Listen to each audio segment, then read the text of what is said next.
Oh, well, good evening, everyone. It's good to be with you to speak with you a bit about the vision and strategy for the Church of England, though I'm mindful there may be people watching in other parts of the world or from other denominations. But I'm hoping what I shared this evening will give you some insights into how we're doing things in England and may helpfully and hopefully resonate with what you're doing. So I'm Stephen Cottrell. I'm the Archbishop of York, and I'm leading on a kind of refreshed and vision and strategic objectives for the Church of England. And I want to start with the heart of our vision, which is something blindingly obvious. But as is often the way, the obvious can get missed. So we believe that God is calling us to be a Jesus Christ-centered and a Jesus Christ-shaped church. As I say, in many respects, you can't think of anything more obvious to say about the church. Rowan Williams, who was a previous Archbishop of Canterbury, described the church like this. He said, the church is that bunch of women and men who've been, I'm quoting from memory here, so he probably put it far more elegantly, but the church is that bunch of women and men who've been so impacted by the life, death, and resurrection of Jesus Christ that they formed a community in him and around him, and now they're trying to change the world. So we believe that God is calling us to be a Christ-centered church. I was asked about 2 years ago, before I became the Archbishop of York, to lead on thinking what might God be saying to us in the 2020s? What might our vision and strategy be? And actually, my first response when asked to do this work was, well, I know what we need to do in the 2020s. We need to teach people to pray. Well, in many respects, I've not moved much further on from that. I believe our life needs to be centered in Christ. Well, I do know this evening is about Messy Church, and I promise you I will come on to that in a moment. But I've been asked to speak about how Messy Church fits into the whole vision and strategy work in the Church of England. And therefore, we have to begin with this spiritual renewal. To call the church again to be rooted in Christ. And so when I began this work, I didn't set about it in the normal way of setting up a committee or a working party or writing a paper. We started a large number of conversations. And particularly, we had conversations with younger voices and what we reckon to be excluded voices from the normal discussions we have in the church. Then COVID hit. And I believe it was out of that diverse conversation with literally hundreds and hundreds of people, including many school children. And because of the isolation and separation we were experienced, that we've come down to this focus on Christ, to live our lives in him. That's the first thing, to be Christ-centered. Then the second thing, to be Jesus Christ-shaped, to have our lives shaped by what we see in Jesus Christ. And that little phrase, Jesus-shaped, we've deliberately borrowed and taken from our sisters and brothers in the wider worldwide Anglican Communion, where many churches speak about what it is to live a Jesus-shaped life. That is linked itself to the 5 marks of mission. Don't worry if you don't know what the 5 marks of mission are. Google, if you get bored of listening to me, or if you want to multitask, Google 5 marks of mission. And they're a simple explanation that have now been taken up by many, many denominations around the world, describing God's mission in which the church participates, now understood also as marks of discipleship. So we believe God's calling us to be a Christ-centered and Jesus Christ-shaped church. That's the heart of the vision. Flowing from that, we've identified 3 strategic priorities, 3 objectives. And I want to share them with you in the reverse order to the way I normally speak about them, because I think this will help to emphasize what I believe is a real resonance and relevance, and I hope huge encouragement to what is happening in Messy Church and in other initiatives like that. I mean, I know, because I've seen it so many times in so many churches, I know that Messy Church has been hugely effective and influential, often in smaller churches, often in rural communities. And I know that small is beautiful, but in Messy Church, what we're trying to do is something a bit different, to draw together households of people, not just children, households, families, and begin to share with them something of the gospel of Jesus Christ through an interactive act of worship. So, 3 strategic objectives. The first I want to speak about is we believe God is calling us to be a church that is younger and more diverse. And I guess straight away you see the connection with Messy Church.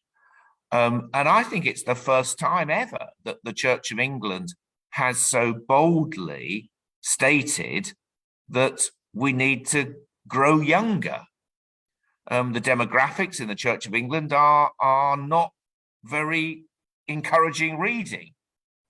Many of our congregations are getting older and older. Now, of course, we want all ages. And again, that's the joy of Messy Church. It's intergenerational church.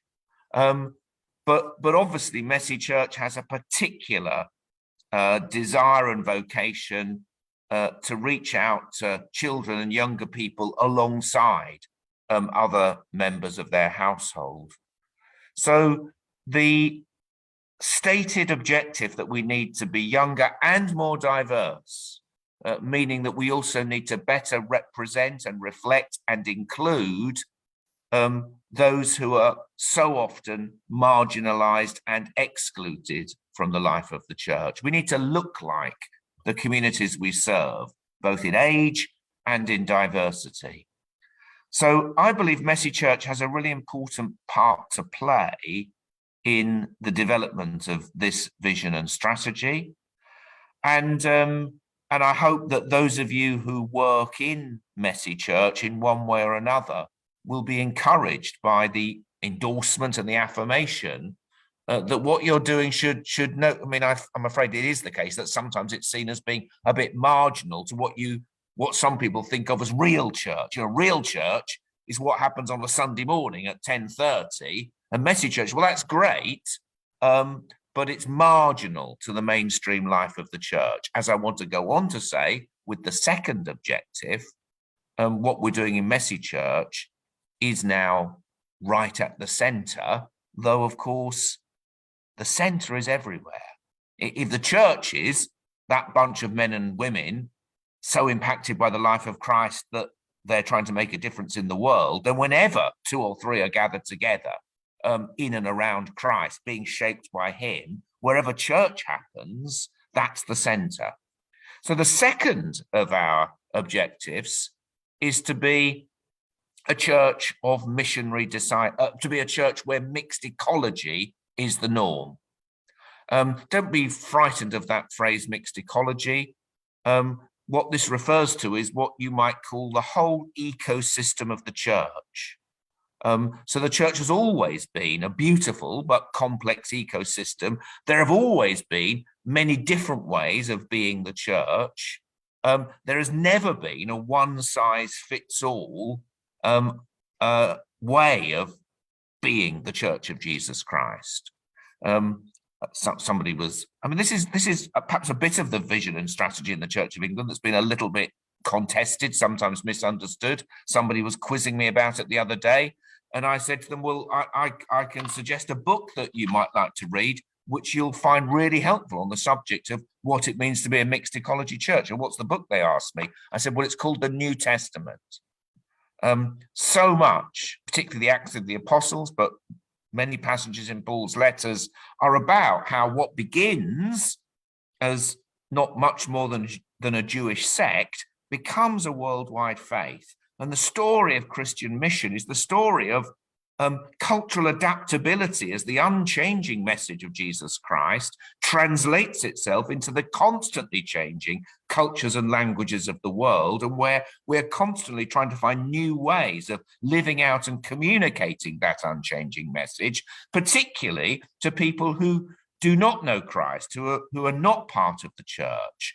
And because we know that we're now ministering in this country and in many parts of the world with second, third, fourth generation unchurched people, where where children and young people are growing up today with little or no knowledge of the Christian faith, with no experience of the church, then we need to find ways of beginning with them that are accessible, that are relevant, that are appropriate, and that can start becoming small Christian communities, church, in different ways. Messy Church is clearly one of those. Messy Church is a sign of what a mixed ecology church looks like. It's not instead of church on Sunday, but neither is it merely a stepping stone into church on Sunday. It is itself an authentic, sometimes embryonic, but still fully authentic way of being the Church of Jesus Christ, in which people come to faith and in which people start developing faith. Now, brilliantly, something's just come up on the chat, because I forgot to say at the beginning, if you're listening to this live and you want to ask a question, please put it on the Facebook page, and that question will then be communicated to me. And I've already got a comment about someone saying that her Sunday congregation sometimes says they don't have any children, yet 30 families come to Messy Church at another time in the week. The question is, how can they be integrated into one fellowship? This is a really important and interesting question about what it means to be a mixed ecology church, taking care of the whole ecosystem of the whole church. So the first thing I want to say is this, that in the Church of England, many churches have an 8 o'clock service on a Sunday morning, and then they have so-called main service at, let's say, 10:30. Those two congregations have existed alongside each other with their own particular way of worshipping and with their own distinct and discrete congregation for a very long time. It could be a couple of 100 years. And those two congregations very rarely meet, but we don't spend lots of time agonizing about the fact that they don't meet. We simply accept the fact that these two authentic expressions of Christian community can coexist alongside each other within the one parish church. If that's the case, is it a problem that there's a Messy Church or a youth church or some other expression of church life happening at another time on a Sunday or at another time during the week? These are authentic expressions of church. But I still take the question, and we are called to be one body. We are called to be in communion with each other. Therefore, I think there perhaps is a case for saying from time to time, it's good if there's a parish church that has an 8 o'clock, has a Sunday morning service, might have something on a Sunday evening, might have a Messy Church during the week. It might be appropriate from time to time for those different congregations to come together in one celebration.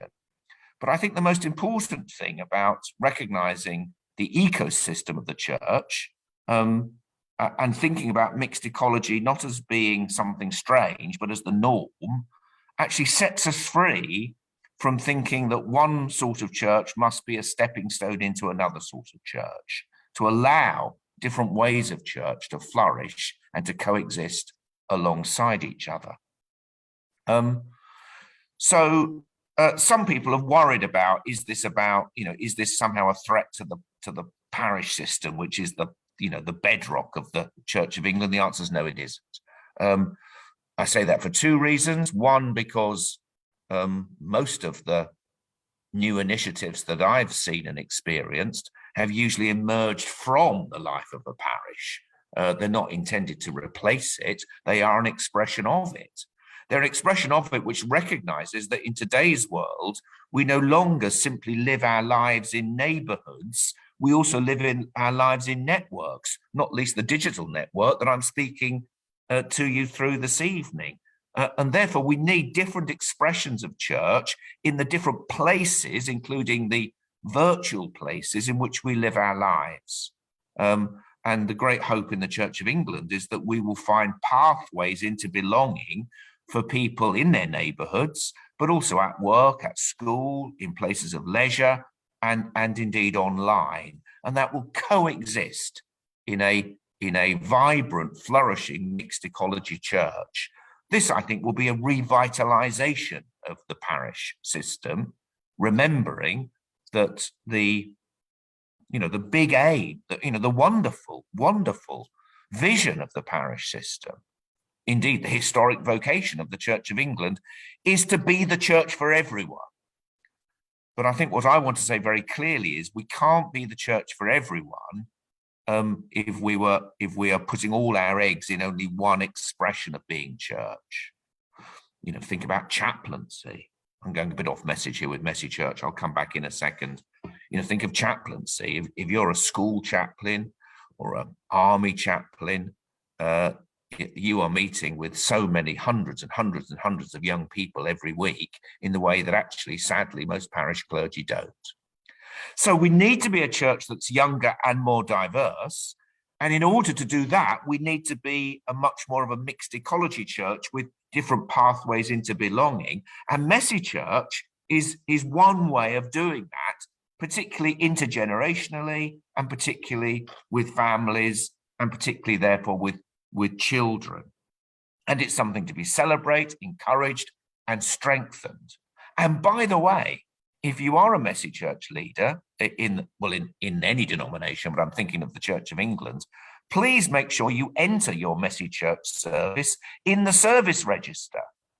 Sometimes I think in the Church of England, we shoot ourselves in the foot that we have churches where, for some of them, the Messy Church on a Tuesday night in the church hall is going to be the largest service of the week, yet it never gets put in the register.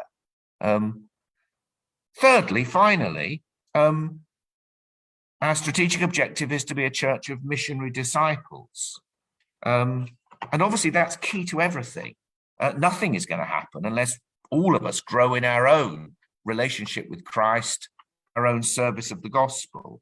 And I've been very interested to read and to look through in the last few days again the research that was done by the Bible Reading Fellowship and Church Army's research unit on how you're seeking to deepen discipleship in and through Messy Church. And it's really encouraging, personally, I found it very encouraging to read that, because I think what this objective points us to in the Church of England is that wherever there is a Christian community worshipping God, whatever form and expression that worship takes, that needs to be a place where we learn how to be a follower of Jesus Christ and where we are sent out in service to the world. So that, not quite a nutshell, was it? But as simply as I can, is the vision and strategy for the Church of England. We believe God is calling us to a spiritual renewal as a Christ-centered and Jesus Christ-shaped church, shaped by the 5 marks of mission, with 3 objectives: to be a younger and more diverse church, to be a church where mixed ecology is the norm, which means pathways into belonging for everyone, and to be a church of missionary disciples. And then 3 words have emerged as we've developed this vision over the last 18 months or so. And those 3 words express, I think, the desire of our heart for what kind of church we might become. And they are to be simpler, humbler, and bolder. And I believe God does want us to be a simpler church, simpler in the way we live our lives, simpler in our expressions of the Christian faith, also a humbler church, which means recognizing we have got things wrong, that we're not the only show in town, but also bolder, full of joyful courage to share with others the good things that we have received. Now, the other thing about this is, because we've now owned this vision and these objectives right at the very heart of the Church of England, what it also means is that we are now trying to align our resources around them. Now, don't get too excited. There are resources at the heart of the Church of England, but they're limited, of course. But whereas in the past, those resources may not have been focused, for instance, towards growing younger, expanding our diversity. Now they are. And therefore, I'd encourage particularly churches in dioceses, this is more of a diocese than a parish question, I'd encourage churches in dioceses who will already have their own objectives and strategy to see how the national vision and strategy informs and shapes what they're doing, recognizing that there now will be some funding available to develop these things. So another question has come in on the chat. It asks, what might bolder look like for Messy Church? And I think I'd want to say two things. First of all, I hope that this will give you confidence. I hope you never felt like a bit of a poor relation or a bit of a sideline, but I fear perhaps in some cases you might have done. I hope you'll see that what you're doing in and through Messy Church is right at the heart of what we believe the Church of England and I think other denominations need to become, i.e. a church where there are different pathways into belonging. And Messy Church, we know from all the research, is a great pathway into belonging for families and households. It's great because it is intergenerational. It's great because usually it doesn't happen on a Sunday morning. Therefore, for people who are new to faith or just on the very edge of exploring faith, if you're a family growing up in Britain today, just beginning to explore the possibilities of Christian faith, the likelihood is that Sunday morning is already a very busy time for you, your kids, and your family. So do we want, with people who are just beginning to explore, do we want immediately to set up that kind of barrier, or indeed that sort of conflict, telling the kids they're going to have to give up their sport in order to go to church? Might it not be so much better to find other times of the day and the week to grow new Christian communities? So I hope Messy Church will feel affirmed and encouraged that what you're doing is now at the heart of what the whole church is trying to do. And this idea that the centre is everywhere, that the centre of the church is wherever we gather to worship. That's the first thing. But I think I hope it also enable those churches which don't do things like this at the moment to be bolder. It's great that there are so many Messy Church congregations and services up and down this country, but there could be so many more. And I hope, therefore, those in the leadership of Messy Church will feel emboldened to share what they've got with others. And perhaps this is a question within your deaneries. If you're a Messy Church leader in your deanery, ask for an opportunity to share what you're doing with other churches. So another question has come up. What do you think is the best thing Jesus gives to households today? Well, that's a great question. There is that. I don't think it's a cliche, but you may hear it as a bit of a cliche. That the family that prays together stays together. Go back to when I was first asked to lead on the Church of England's vision and strategy. My first response was, let's teach people to pray. I don't think I've moved a lot further from that. I believe prayer, i.e. living our lives in Christ, and therefore discipleship, learning how to be a person of prayer and a prayerful person. Without those things, nothing else will happen. I believe within families and households, that should be the place of prayer. I think that probably used to be the case for Christian families in this country, but I think we lost a lot of this quite a long while ago now and not quite sure how to get it back. So I think what I would like to see happen, and maybe message, you may well already be doing it, I'm sure you're ahead of me, but I think one thing I would like churches to do is to encourage and equip families to pray together in the home. Because I think when there is a liturgical life, however simple, within the home, that is the best gift that a household, a family can receive. So we're rapidly coming towards the end of this time. I think I want to recap just by pointing out a few things that I think are particularly relevant and formational for Messy Church, which resonate deeply with where I think the Church of England is nationally at the moment.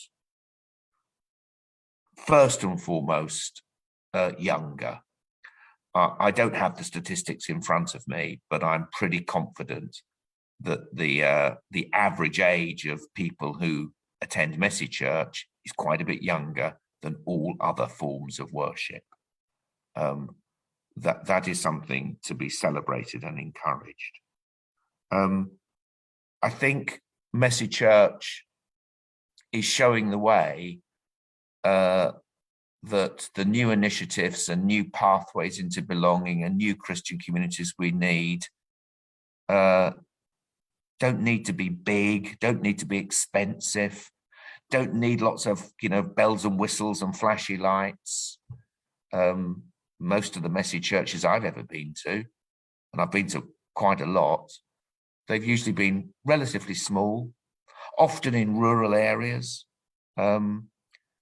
Just some people getting together on a Tuesday evening after school and doing something beautiful around gathering together a bunch of women and men, boys and girls, to worship and to play and to pray and to learn what it is to be a follower of Christ. So I want to conclude by saying we need more of that. We need more of the enterprise, the faithfulness, the courage, the imagination, that we can find new ways of gathering people together and sharing with them the love that we have received in Jesus Christ.